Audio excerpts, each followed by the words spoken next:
Well, well, well, fancy seeing you here. Welcome to Rising. We've got another great show for you today. Good morning, Briahna. Good morning, Robby. I like that one. Thank you. We'll keep that one in the bank, maybe use it again, see if it pulls well. What's the news of the day? Well, Robby, the foreign national who accuses President Joe Biden and his son Hunter of taking bribes is in the possession of apparently damning audio recordings of his conversations with the Bidens. This, according to Senate Republican Chuck Grassley, who delivered the news on the floor yesterday evening. Let's watch.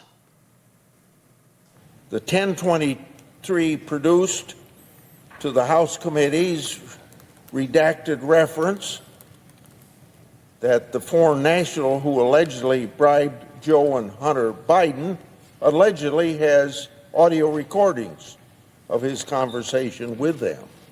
17 such recordings. According to the 1023, the foreign national possesses 15 audio recordings of phone calls between him and Hunter Biden.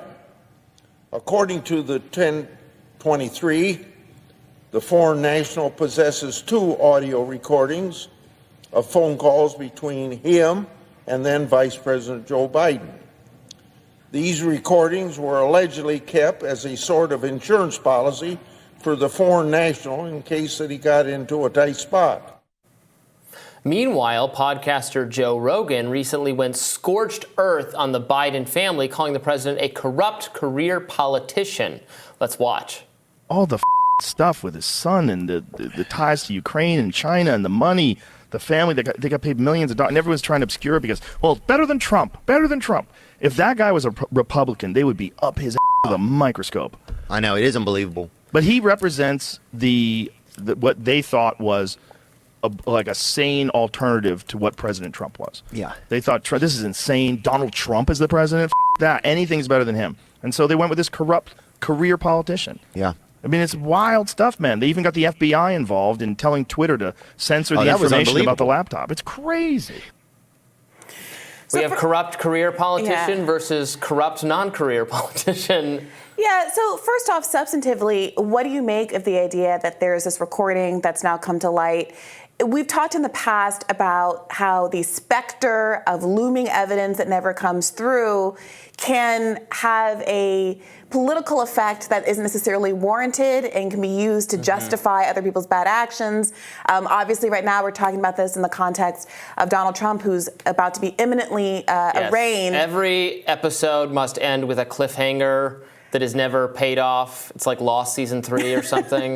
Look, if such a recording is persuasive evidence, great, let's hear it. Let's hear it. You know, it's not that anything being alleged here is fantastical, but because we do know that Hunter Biden was absolutely trading for influence, attempting to influence his father in exchange for money, jobs, etc. We know Hunter Biden is a corrupt individual, and we know that this investigation has taken forever, and that information about Hunter that comes to light was, in the most damning fact of all, was utterly suppressed at the behest of top law enforcement people who are still in good standing, who still go on cable news and pontificate about what should be the national security strategy, what level of surveillance we should be forced to accept as Americans, when they should be utterly discredited. So all of that is justifiably fishy.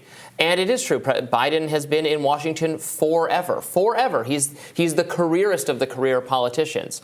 But we can't just keep having Republican, members of Congress throwing around accusations and saying we have documents or someone knows something and we're just going to line things up.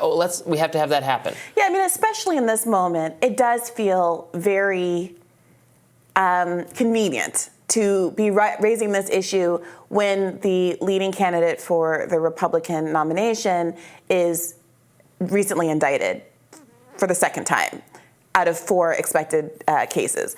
So it's not to say, I understand that people have feelings about the political nature of those prosecutions. Sure.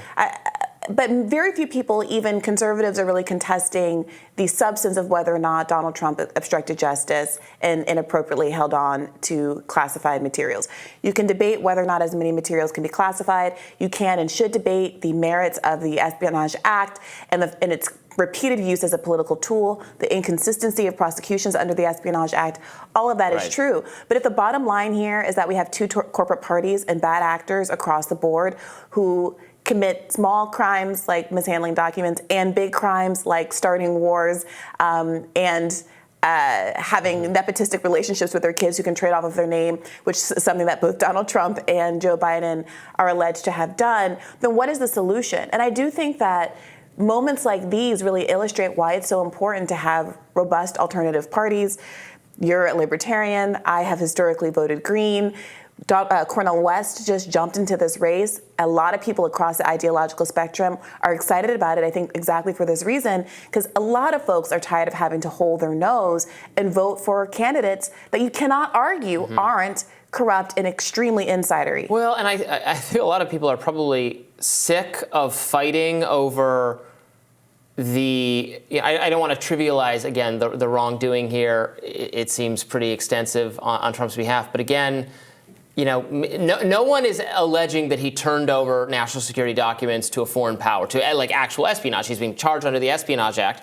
But as Alan Dershowitz pointed out in a great interview we did with him that's going to air right after this, it's not, and then Trump is not the only one here. You brought up examples of people being prosecuted for under the Espionage Act. No one suggesting they actually committed espionage.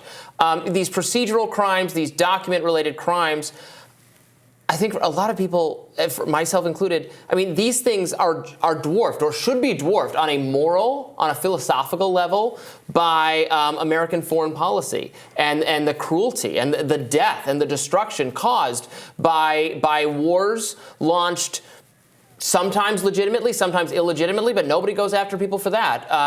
No one is on trial. Trump, Biden, Obama, Bush, Clinton, none of them are on trial or have been on trial for disastrous regime change foreign policies that killed thousands, if not millions of people. Right, because then they'd all be in jail. Right. And I think that is so we got to most... get Trump for, mishandling boxes of documents. And I think that's the most vulnerable part of the Republicans' argument, which is that there seems to be a choice of selecting charges against Trump that would exclude other bad actors like Hillary Clinton, Joe Biden, Mike Pence.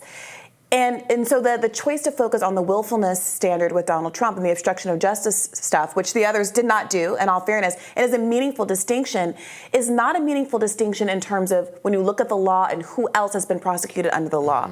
There have been, I mentioned a Vietnamese American who was put in jail for many years, might still be there in fact, for taking documents home from work so that he could get ahead of his work on the weekend. That is no allegation that he, tried to give him to a foreign government.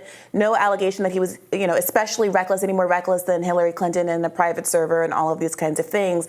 But he did, in fact, go to jail. And there are, if you can look through the case law, a lot of inconsistencies between who goes to jail and who doesn't. And it tends to be higher profile government officials who get off, people who are in the establishment versus low-level workers they make an example of. Obviously, there's the example of Julian Assange as well, who was performing routine journalistic duties, was not the one that took the documents, and yet still is under threat from the Espionage Act. So I applaud the very few Congress members, I believe Rand Paul, who support repealing the Espionage Act, but I do think that should be the focus right now, if you don't want it to seem like your response to the political witch hunt of Donald Trump is a political witch hunt in the other direction. And again, Republicans have fallen into this trap throughout the Trump presidency and then the subsequent Trump post-presidency of Trump still being involved in our national discourse and thankfully there are people like Rand Paul, like Thomas Massie, like a few others who are much more principled. But so many other Republicans complaining about law enforcement going after Trump, but they all they all supported the laws that empowered that behavior. And they wanted it to happen to Hillary Clinton. Right. Donald Trump said during one of the debates in 2016 that if he won, he would get a special prosecutor to go after Hillary Clinton for her emails. Now he's lamenting the application of a special prosecutor in this instance, calling it a witch hunt. The laws should be applied equally, so I understand the frustration. It's not being applied equally, but also, don't shed too many tears for political, powerful, corrupt people. Everyday Americans are also entrapped and entangled in this giant mess of laws and law enforcement and deep state malfeasance, and we need to target it so that everyday Americans are protected from it. Let's not focus on it too much just because it involves Trump or Biden, et cetera. Yeah, absolutely. More Rising right after this.